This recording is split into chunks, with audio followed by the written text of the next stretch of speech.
Welcome to From the Stands, your one-stop shop podcast for insider access and in-depth interviews with your favorite Billiken coaches and players. Be sure to follow the show on Twitter at Billiken Podcast for the latest news on future episodes. Now, here is your host, Billiken Athletic Director, Chris May. Welcome, Billiken fans, to From the Stands, where we do our podcast. We talk Billiken sports. We've got a guy here who doesn't need an introduction, but probably needs a little decompression. Coach Kalish, coming off of a College Cup run and just a magical season that we couldn't be more proud of. Congratulations. I'm sure you're hearing from everybody. How does the decompression, what are the steps of that? Because you guys went hard, unbelievably beautiful run, serving these kids, special team, came together. And as you mentioned at the College Cup, one of the learns is to never limit a team, right?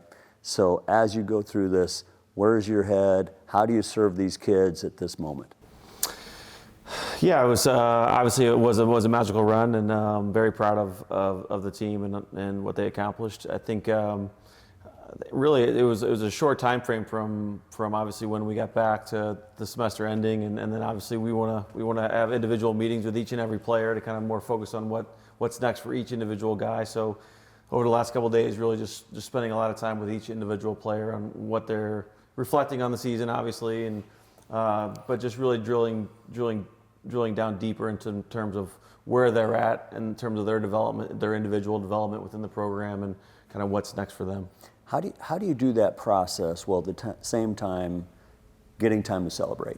I mean, there was celebrations, there's been short periods, but there hasn't been, and we're going to celebrate the team at a basketball game in January and all those things, but how do you get in your mind exactly what you just said, going through the process while at the same time taking a breath going, that was a hell of a run. Yeah, I think there'll be time over the holidays to really reflect a bit more. Once all the players are gone off campus and you have that 2 or 3 week break in right around Christmas and New Year's. I think there'll be a good amount of time there to really sit back and reflect and maybe watch some games again and share some stories. I think, but yeah, I mean honestly, the day to day is the fun of it all, right? And the journey, so I think. There'll definitely be enough time for us to reflect and enjoy those special moments. But in the short term, I think the focus has got to be on the players and making sure they're in a good place heading into the break. So let's reflect for a minute. Was there a moment in that run that stands out to you at this point? Was there a moment in this season that all of a sudden the light turned on?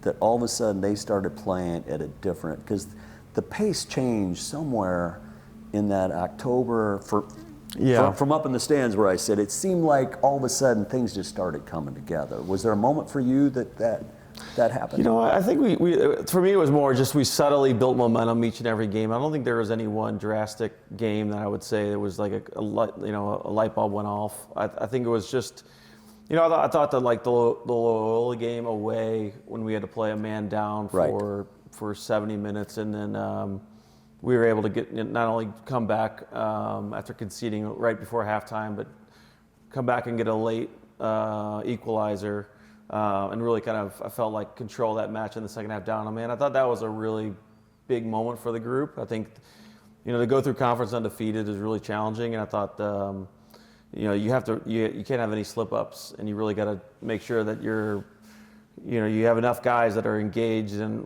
are going to be at their best in order to not take a loss in conference play. And I thought that for me was a big step. I think obviously going through playing in the conference tournament with LaSalle, that first round game was a harder, trickier game than I think maybe the public would realize at the time, just because we had a difficult game against them earlier in the season at homecoming, and then they're a team that was in decent form at the time and a bunch of fighters. And then Davidson was, I felt like, one of the best teams in the conference. So just I thought each and every game gave us different challenges, and I thought our ability to rise to the occasion and find a solution. And oftentimes it was a different player that stepped up and helped us win each game. I thought it was just those accumulation of games and different guys stepping up. Just I thought built a collective belief within the team. And how did that fighting spirit continue to grow? Because I'm glad you mentioned the Loyola game, because the 2 games where we played short, I thought for me were these unbelievable moments, because our guys proved that bring it on, they had that mentality. How did that spirit continue to grow? Because at the end, obviously, they were prepared to play and beat anybody. Yeah. How did that grow as it went on, as different guys took leads? Yeah, I think the collective belief, I think when it's like anything, right? Whenever you go through something and you have success at it, or you accomplish something you set your mind to, I think you gain confidence, you gain belief that you can do it again. And there wasn't too many scenarios that this team wasn't presented with throughout the season, whether it's the difficult non-conference games, whether it was the challenging conference games where we had a Thunderbolt go against us in a game, whether it's going down a couple goals. So what was remarkable about this team was the resiliency, obviously, of the group, and we've showed that obviously in the postseason run. But even before that, you saw glimpses of it, and I think just the more that was demanded of the group, it seems like the more the group responded accordingly.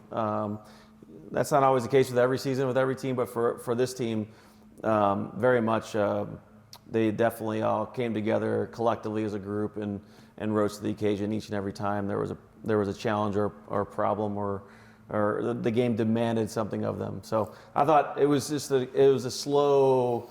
I don't think there's a slow build with this group in terms of the belief factor, and before you know it, you've done it 3 and 4 times. You kind of think, okay, we're always going to do this now. Okay, slow growth and belief, except for the guy in the net. Yeah. Having him back there obviously made us. I think everybody that much more comfortable. I told him this in my individual meeting yesterday, but just his performance this year was the best goalkeeping performance I've ever seen from a goalkeeper in one season. Just the amount of consistency, the big saves, the leadership, just a complete performance from top to bottom from Jeremy.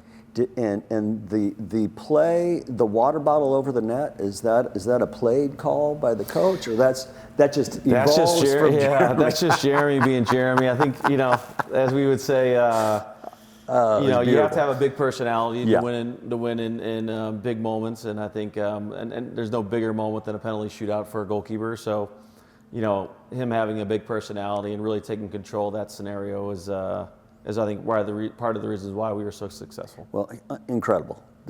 Stop after stop after stop. He stepped up every time. Yeah. And the confidence that brings to everybody else is pretty special. Yeah. Pretty special to see. How about the massive community outreach throughout this run? What does that mean to the program? What's that mean to you as an alum? You've seen it. How did you experience that?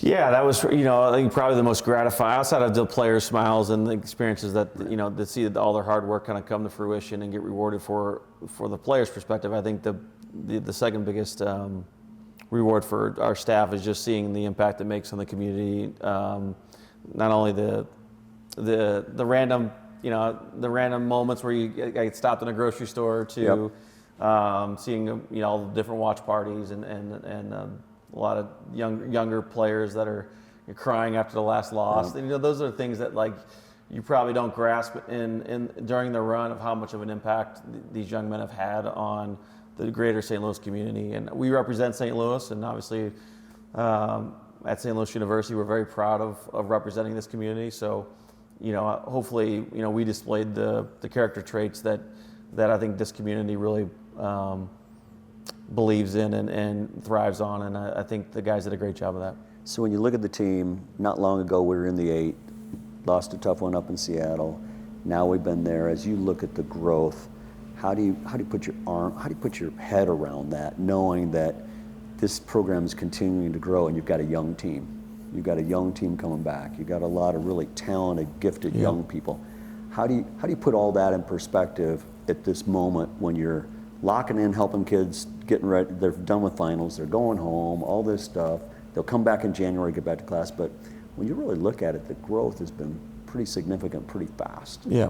And so as leading this program, how do you get your head around that going, we got a young team, couple pieces, and there's no reason why we can't take that next step. How do you look at that? Yeah, I think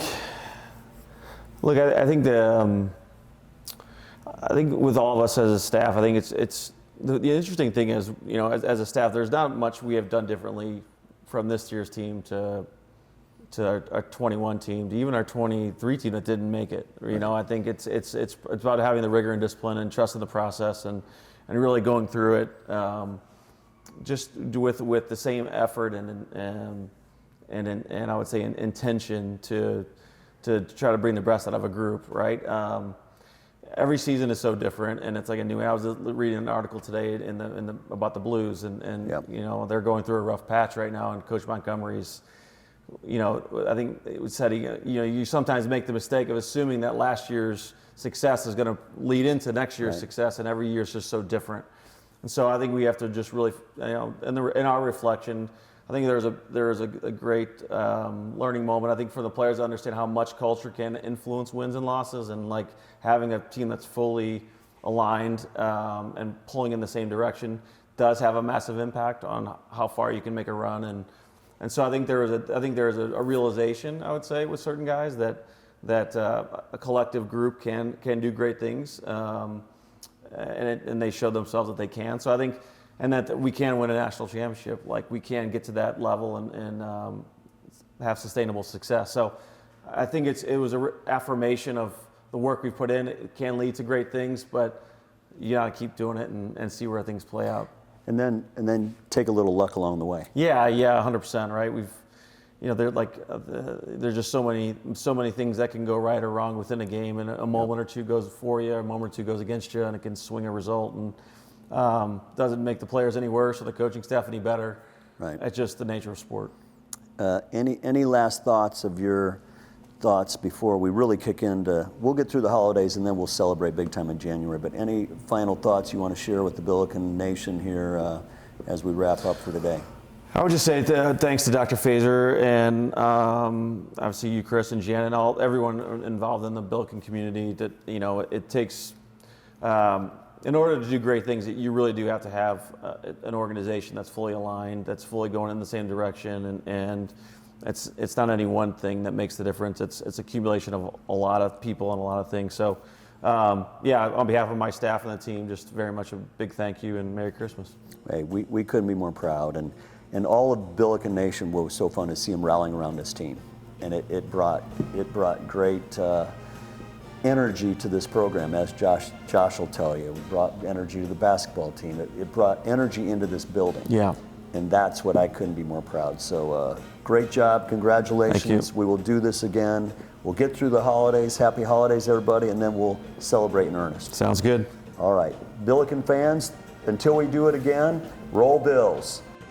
Thanks for listening to From the Stands with Billiken Athletic Director Chris May. Subscribe to our podcast in the iTunes Store and have the latest episodes sent straight to your phone. Go Billikens!